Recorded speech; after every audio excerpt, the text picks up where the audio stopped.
والله بصير بالعباد الذين يقولون ربنا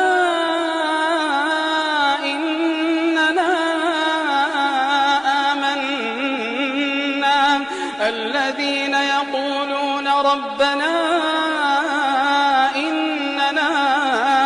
آمنا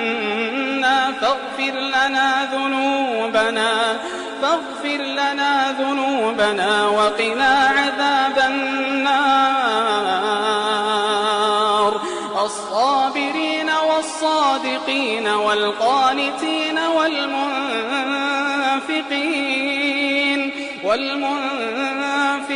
والمستغفرين بالأسحار